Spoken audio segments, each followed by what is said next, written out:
નમસ્કાર વાલા પેન્શનર મિત્રો, નિવૃત્ત કર્મચારી મિત્રો, ભાઈઓ તથા બહેનો, સ્વાગત છે તમારું આપણી પોતાની યુટ્યુબ ચેનલ પેન્શન ગુજરાતમાં।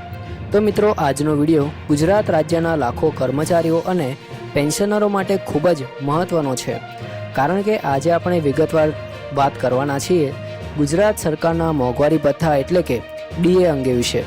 તો મિત્રો, હાલમાં રાજ્ય સરકારે ડીએમાં વધારો જાહેર કર્યો છે અને જુલાઈ 2026ના આગામી વધારા અંગે પણ ચર્ચાઓ તેજ બની રહી છે। આખરે અત્યાર સુધી શું વધારો થયો છે, કર્મચારીઓને તેનો શું લાભ મળ્યો છે, પેન્શનરોને કેટલી રાહત મળશે અને હવે જુલાઈ 2026માં શું સંભાવના છે, આ તમામ મુદ્દાઓને આજે આપણે ખૂબ જ સરળ ભાષામાં સમજવાના છીએ, તેથી વિડીયોને છેલ્લે અંત સુધી જરૂરથી જોતા રહેજો। તો સૌથી પહેલાં વાત કરીએ હાલમાં જાહેર થયેલા ડીએ વધારા વિશે। તો ગુજરાત રાજ્ય સરકારે કેન્દ્ર સરકારના નિર્ણયને અનુસરીને રાજ્યના કર્મચારીઓ અને પેન્શનરો માટે મોંઘવારી ભથ્થામાં 2%નો વધારો મંજૂર કર્યો છે।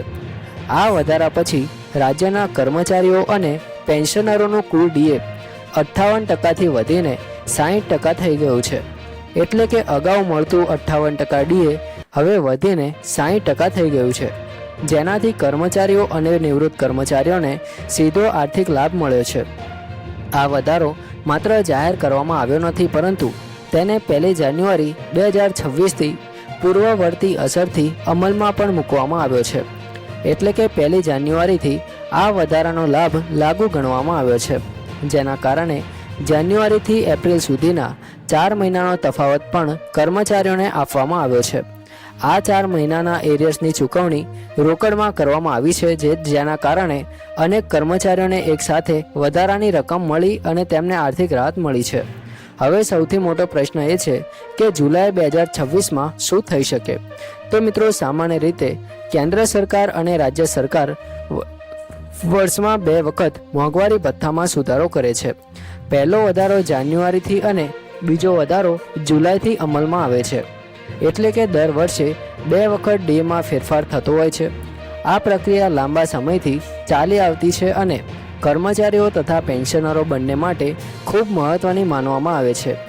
મિત્રો, ડીએનો દર કેવી રીતે નક્કી થાય છે તે પણ સમજવું જરૂરી છે।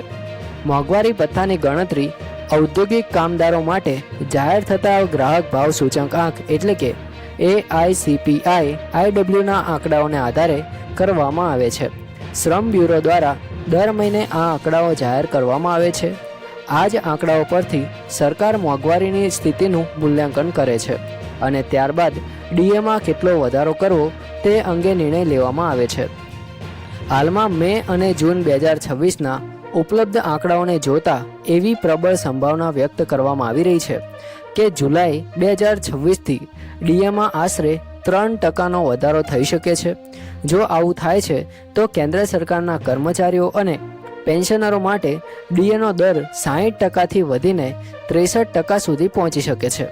મિત્રો, હવે અહીં એક ખૂબ જ મહત્ત્વની વાત સમજવી જરૂરી છે કે કેન્દ્ર સરકાર સૌથી પહેલાં ડીએમાં વધારો જાહેર કરે છે, ત્યારબાદ ગુજરાત સરકાર સામાન્ય રીતે કેન્દ્રના ધોરણને અનુસરીને પોતાના કર્મચારીઓ અને પેન્શનરો માટે પણ સમાન ધોરણે વધારો જાહેર કરતી હોય છે।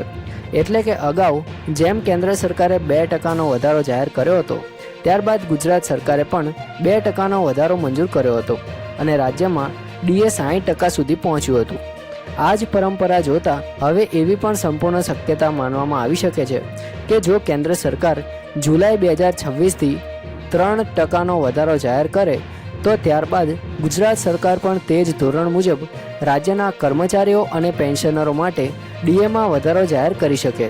જો કે અંતિમ નિર્ણય સરકારની સત્તાવાર જાહેરાત બાદ જ સ્પષ્ટ થશે। મિત્રો, હવે વાત કરીએ ફિક્સ પગાર પર કામ કરતા કર્મચારીઓ વિશે। તો ગુજરાત રાજ્યમાં હજારો કર્મચારીઓ એવા છે કે જે ફિક્સ પગાર પર સેવા આપે છે। સરકાર સમયાંતરે તેમના પગારમાં પણ સુધારા કરતી રહે છે, પરંતુ હાલમાં નિયમો અનુસાર મોંઘવારી ભથ્થાનો સીધો લાભ નિયમિત કર્મચારીઓ અને પેન્શનરોને મળે છે, એટલે ફિક્સ પગારના કર્મચારીઓ માટે પગારમાં સુધારો અલગ પ્રક્રિયા દ્વારા કરવામાં આવે છે। આગળ વાત કરીએ ગુજરાત રાજ્ય માર્ગ વાહન વ્યવહાર નિગમ એટલે કે GSRTCના કર્મચારીઓ વિશે।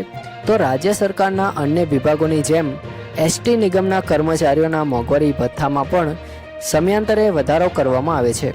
સરકારના આવા નિર્ણયોનો લાભ એસટી નિગમના કર્મચારીઓને પણ મળે છે, જેના કારણે વધતી મોંઘવારી વચ્ચે તેમની આવકમાં પણ વધારો થાય છે અને વાર્ષિક વેતનમાં સુધારો જોવા મળે છે. મિત્રો, હાલમાં વધુ એક મહત્વનો મુદ્દો ચર્ચામાં છે અને તે છે 8મું પગાર પંચ. કેન્દ્ર અને રાજ્ય સરકારના કર્મચારીઓ માટે 8મું પગાર પંચ લાગુ કરવાની ચર્ચાઓ પણ શરૂ થઈ ગઈ છે.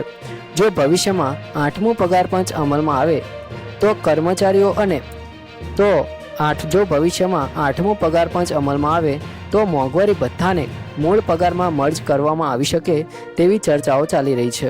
કર્મચારી સંગઠનો તરફથી એવી પણ માંગ કરવામાં આવી રહી છે કે નવા પગાર હેઠળ બેઝિક પગારમાં નોંધપાત્ર વધારો કરવામાં આવે.